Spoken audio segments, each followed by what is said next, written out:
Let's see if I can get this out before we know who Challenger 8 is. I can do a video for this guy just about any day I want. Timing doesn't really exist for him since his chances don't exist for Ultimate's DLC anymore. But I still want to make that video just because it would feel like closure.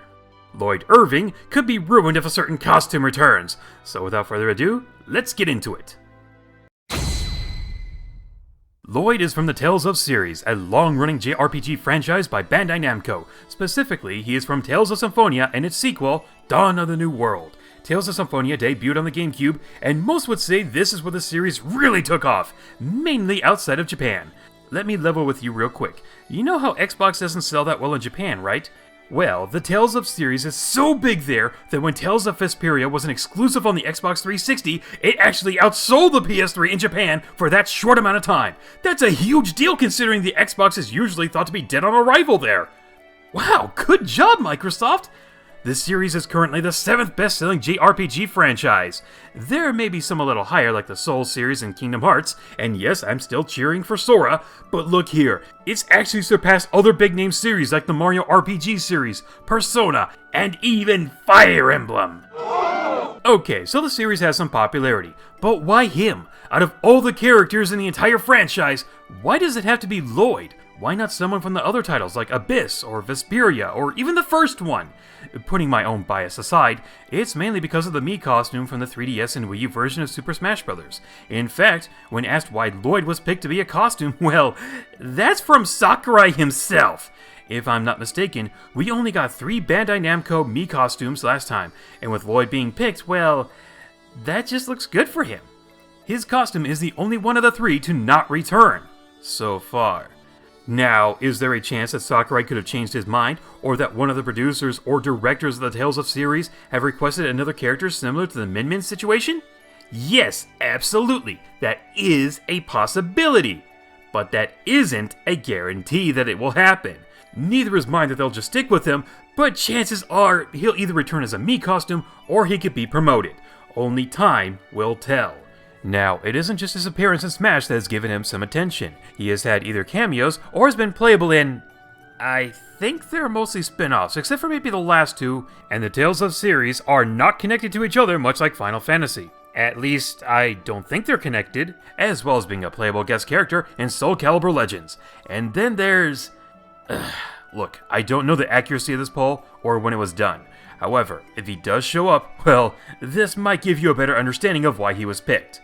But what about Lloyd as a character? To put it bluntly, he's sort of the lowest scoring student in the class, but is very optimistic and idealistic. He always helps his friends and fights with 2 swords instead of the usual 1 sword. He has an item known as an X-Sphere, which enhances his abilities, and he isn't some cliched chosen one. He's actually the friend of a chosen one, and he's always looking out for her and anyone else in their party. So he does fall into some cliched areas, but overall I'd say he's a likable character once you've played through the games. The sequel has some mystery around him, and the actions he does make it look like he's not himself, but you'll have to play that cause I don't want to spoil it. Now, besides another Tales of character, what could be holding Lloyd back? What opposition does he have? Well, thankfully, relevance doesn't seem to be that big of an issue anymore. But I honestly feel that the very thing that gives him an edge is double-bladed. Bandai Namco, who makes the Tales of series, is still working on Ultimate. If, for the sake of argument, that Bandai Namco finally gets a second rep, who would it be? Well, my speculation says that there are 6 different franchises that could get in. The first one was Hayachi from Tekken, as Sakurai had thought about making a moveset for him, but it seems that he still has problems fleshing it out since he's back to being a Mii Costume. Soul Calibur could have a rep, but beyond Nightmare, the main reoccurring character, I don't think it has anyone as iconic to take that place. If you say Ivy, then I'll say Smash is for good boys and girls. Klonoa is an interesting choice, and apparently there's something going on with the series. That said, it's unclear if they knew about that at the time of selecting a character for DLC. We've already gone over the Tales of series, and unless Sakurai and the guys in charge of Tales of change their mind, Lloyd would still be in the lead. Cosmos from Xenosaga is someone I've heard brought up time and time again. I don't really have much to say about this, as you never know when Sakurai is going to play a wild card. Finally, there's the Dark Souls games. I honestly don't know that much about the series other than its meme-worthy difficulty. But there you go. At the very least, Lloyd was made into a Mii Costume last time, and there were only 3 Namco reps that had that if I'm not mistaken. That feels as if this still gives him a chance over the others because it shows that he was on their radar. Unless the Mii Costume comes back, and honestly that is a very realistic possibility. But until then, I can only hope and speculate. Speaking of which... As you might have noticed, Lloyd is a dual-wielding sword user. At the very least, that makes him stand up from the other anime sword wielders we have. Except for maybe Pet and Dark Pet, but I have a solution for that later. He would be focusing on multi-hitting attacks in almost every one of his moves, but it would be the ones that focus on a singular attack that would either cause the most damage or the most knockback. The funny thing is, the Mii Sword Fighter actually used a number of attacks that are almost dead-on similar to his own. But that would be boring, so we'll keep some for certain attacks, add new moves, and add 2 abilities that I'll go into later. For now, let's get some of the other details out of the way. For an easy comparison, I'll say he'll have the height of Marth, the weight of Roy, a little faster than Robin, and the jump height of Ike. He can't wall jump or wall cling, and he can't crawl. Yeah, these aren't exactly looking like great stats, but as I keep alluding to, he'll have 2 different abilities that can really give him an edge in battle. But it's best if I explain his specials and smash attacks first. If there's one thing that Tales of fans will tell you, it's that when you play as a character like Lloyd, the special and or technical attacks are exactly the same as Smash! No joke here, guys! B, side B, up B, and down B. There's also tilt attacks too! Taking a character like Lloyd and putting him in Smash would make him feel like there's no difference between the games he's in, at least in terms of controls. So neutral B. There's 2 good options for this one. Demon Fang, which shoots out a wave projectile, similar to Cloud's neutral B, but the width is smaller. Option 2, and the choice I like better, Sword Rain. Lloyd attacks with a flurry of sword stabs. Damage and knockback are little, and is meant for both a starter move, more on that later, and as a quick get off me option. Side B could be Tempest, which has him spin forward in a circle. Very similar to what the Mii Sword Fighter could do, except it would actually just stay in one place. Unless it was in the air, maybe then it would have some horizontal distance. I honestly don't know if I want this to be a powerful knockback attack like the Mii Sword Fighter, or if I want it to be like Kin's Side B, which does multiple hits. Either option is fine with me, especially since it's hard to say what's really OP and what's not while speculating certain moves. I'll let you guys decide that one. Down B is Sonic Thrust. Pretty self-explanatory, and we've kind of seen this before with the Mii Sword Fighter.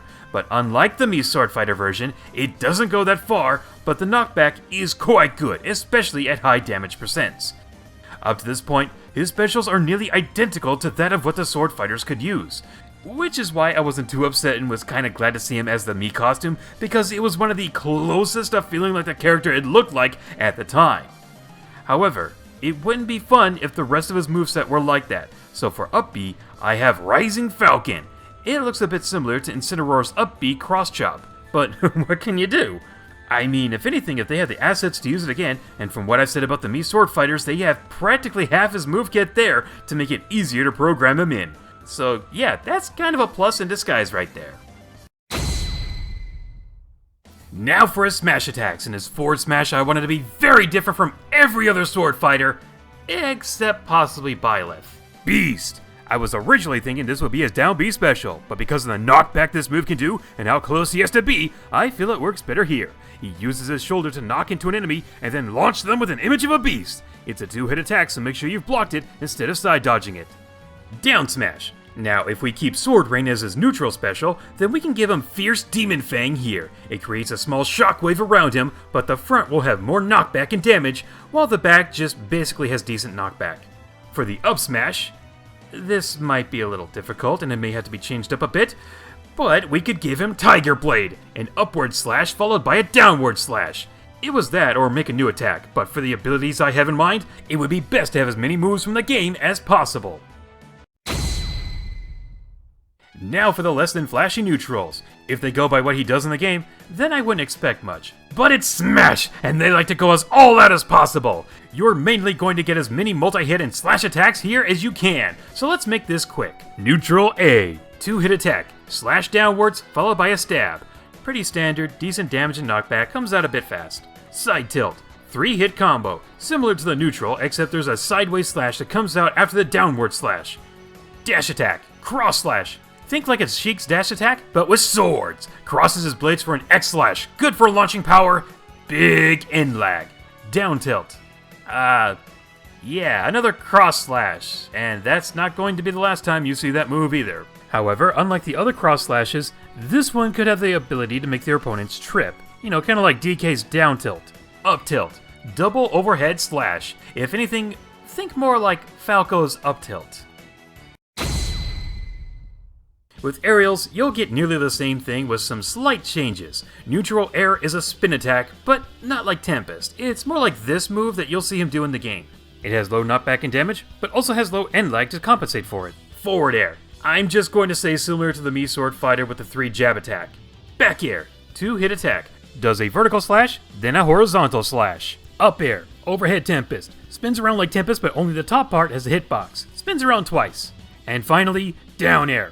Under cross slash. This attack has a meteor spike. I was debating on whether the down air should be the up air, but ultimately this is what I decided on. It just seemed like it would fit better aesthetically and hitbox wise. How fast can we get through this one? He puts a sword away and grabs you with one hand while hitting the opponent with the hilt of his other blade. Let's make this look a little more interesting by having his throws be his specials and smash attacks, such as forward throw is Sonic Thrust, up throw is Tempest, down throw is Fierce Demon Fang, and back throw is Beast. Well, it would still be weaker versions of them, but back would still be the one to have the closest kill power. However, it would have to be at a very high damage percent. For the final smash, I had 2 ideas and then realized, why not just combine them? Okay then, Unison Attack. Let's look at the DLC final smashes so far. With the exception of Piranha Plant, they're all cutscenes, so you know where this is headed. He lands a cross slash attack, and anyone who gets hit by it is taken to a cutscene like Final Smash where Lloyd is joined by 3 of his party members. I'm going to say Colette, Genus, and Rain since he knew them the longest. They cast powerful spells, but his attack will be from the sequel where he strikes the ground causing fissures to attack the opponent. Now if they want to go all out and have the other 4 teammates join in as well, then I have no objections here. With the exception of some of his moves, Lloyd might look like many of the sword fighters we already have, but I have 2 ideas taken from his games that can really make him stand strong among the others. Before ever thinking of a moveset for Sora and Hero being announced, I would have thought he would have a technical points gauge, which would have basically been the same thing as the magic meter, and would be used only for his specials. But since Hero has this, and we've given Lloyd those moves for his smash attacks as well, I think I can abandon that one. I just wanted to bring that up since I was thinking about that for a long time and never really had another way to bring it up. Now let's bring up the abilities they can actually give him. The first ability I'm going to call Combo. In Tales of Symphonia, many of those moves can be combined into one move. Tempest and Thrust can be Tempest Thrust. Sword Rain and Beast becomes Beast Sword Rain. So I was thinking, what if at the right time you go from one move to another with basically no end lag? Now obviously, there needs to be some restrictions. For one, it's only for specials and smash attacks to combine, as well as neutral tilts as a starting point. 2. You can combine it with the same attack to create the level 2 version of the move. Not entirely sure how this would work with smash attacks. Maybe if you just held it down long enough it just becomes the level 2 version of the move instead. 3. It can only be combined if it's also combined in the game. I'm not sure if Rising Falcon can be combined with anything, but for the sake of misinputs, let's just exclude that one. Here's a list of the ones that are in the game, and what it would look like if given these moves. That sounds a little OP! And Ken is nearly invincible in the right hands, and Falcon can get away with a number of things. Let's not even go over the forward tilts with Minecraft. But if that's not enough for you, then get ready for one of the worst things to be in Smash. Over Limit. Basically, you get a black aura around you, and you're kind of unstoppable. Originally in the games, at half the damage you would take, and made it so you couldn't flinch. A character would get this once their tension meter was high enough. However, there was no gauge to see it, so it kind of felt random as to when it would happen. There were things that helped increase the tension, but the only one that would work here would be taking too much damage. If this were in Smash, I would say it would appear randomly after reaching a high enough damage percent. You wouldn't get the halves the damage part, but you'll be able to move a little faster, and you basically have super armor on everything except getting hit by a final smash. And you can grab him, so you can actually get some hits in. But good luck getting a hold of him, except for tether grabs. They ruin all the fun. For balancing, It would either last about 15 seconds until you've lost a stock, or until you've taken a stock, whichever comes first. Oh, and it only happens under certain conditions. For example, you only get it every 5 minutes in the match, or once for every 3 stock match. If you have it set to 10 minutes, it happens twice, and if you have it set between 4 and 6 stocks, you get it twice as well. But you're not really sure which stock or at what time you'll get it. You could get it as early as your first life, or near the end of your 3rd stock. At the very least, it's not like it's going to show up as often as Go or KO Punch. Alright, the home stretch! The part's so easy I don't even have to script this! Just the little tiny details that I need to put up here. First up, the taunts. The first one, he swings his swords around for practice. Number 2, this. I was just warming up. And the last one, he fires off something from the Sorcerer's Ring. This is an item in the game that you use to solve puzzles in the dungeons. I was starting to wonder if I should have made this one of his moves, and have it have like some kind of random effect, like, oh, they've taken some burn damage, they got frozen, they're stunned, but I was worried that that might come off as a bit too OP, so, a taunt. Wanted to have that in there somewhere. Victory poses. Well, I've seen him have 3 traditional voice lines. The first one, That was way too easy. the second one, You picked the wrong guy to mess with. and the third one. It just wasn't your day.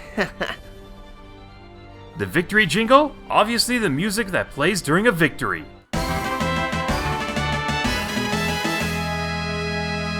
Now let's go over the Punch-Out banner. Let's see, I only had 2 ideas for this one. The Combo Swordsman or the Idealist Swordsman. If you really wanted to, you could call him the Eternal Swordsman. Only those who have played the games will get that. He does have titles in the game, so if they wanted to pick from one of those, I'd have no problem with that. For his entrance, he jumps off a Riard. I'm not even sure if I said that right. The stage. Oh man, this one gave me some problems, mainly because I felt like it was copy and pasting from other levels, but let's be honest, we're not exactly getting the most wow or exciting stages in DLC. We get some that are just kind of like, ooh, those are some nice little details, which is kind of what we'd be getting here. Basically, it'd be a floating trip around Silverant and Tetheala, similar to Hero Stage. You'll see other characters fly by on Raihards, and see other locations that have events going on in them from the game. This could also be like Isle Dolfino and Garrick Mocked Monastery. Other than those ideas, it's really hard to come up with an idea for what a stage could be. There's not really a defining place besides maybe the Tower of Salvation, but really? You're just gonna travel up and down that giant tower? It's not exactly that exciting. As for the music tracks, well, I figured since I already gave you guys a small taste of what to expect, I'll just go ahead and list them off here. However, I do think that they should remix The Land of Silverant and Walking on Tetheala, mainly because I just feel like they don't fit the theme of battle that well, and maybe they could remix Lloyd's theme. We'll see. As for his splash screen, okay, I'm really drawing a blank for this one, and the only thing I can really come up with is delivers the justice or serves up a combo. Yeah, I was kind of struggling with this one, but if anybody has something better in the comments, I am all ears. Now let's go over the spirit board, and we have 11 spirits. 8 from the first game, 3 from the sequel. First up, Colette. Peach with white ult. Prefers floating in the air and using hand attacks. Tripping will randomly occur. Genus. Either the white ult Ness or a blue ult Ness. Uses PK Fire, PK Thunder, and the up and down smash attacks. Magic has been boosted. So basically almost every Ness we fight online. Rain. Pink ult Palutena. Prefers using spells and up smash. Has increased magical damage and may also recover from critical damage. Sheena. Purple ult Sheik. A Vulpix is her ally. Zelos. Light purple ult Roy with back shield. Likes to taunt. Regal. White ult Ryu. Prefers using leg attacks. Leg attacks have been boosted. Priscilla. Pink ult Villager. Prefers using down B special axe. The axe has tremendous power. Starts with a death scythe. Kratos. Purple ult Cloud. Enhanced sword attacks, and the neutral special is also boosted. Emil. Dark blue Marth. With either the Dark Mewtwo ult or the Dark Incineroar ult to assist him. I just have trouble picking which one would represent Tenebrae better. Marta. Female Corrin default. Heals herself when she's taken too much damage. Richter, Dark Alt Richter. I couldn't resist. Floor is lava, has a killing edge, and a Greninja is his ally. And if they were to get Mii costumes for the Symphonia, or even the Tales of series in general, I think we'd have some sword fighters like Zelos, Kratos, Emil, I think Luke and Yuri would also be one of those. Then you can maybe have like a Mii Brawler for Regal, and then once again a Mii Sword Fighter for Rain. I think those are the best ones we could get, but that's just what I think. Let's see, series icon, the Tales of logo, which is the save book. Otherwise, I would have gone with whatever that compass thing is for the Tales of Symphonia that you see. Last year, they made the Tales of series logo, which is basically that save icon book. And that should just about do it for Lloyd. If I missed anything, please let me know in the comments below, and I'll do my best to answer them. I can't see myself doing very many more of these, but I'll try to get a couple more out for those who really enjoyed this. With all that said, I'll see you guys in another video. Later, everyone!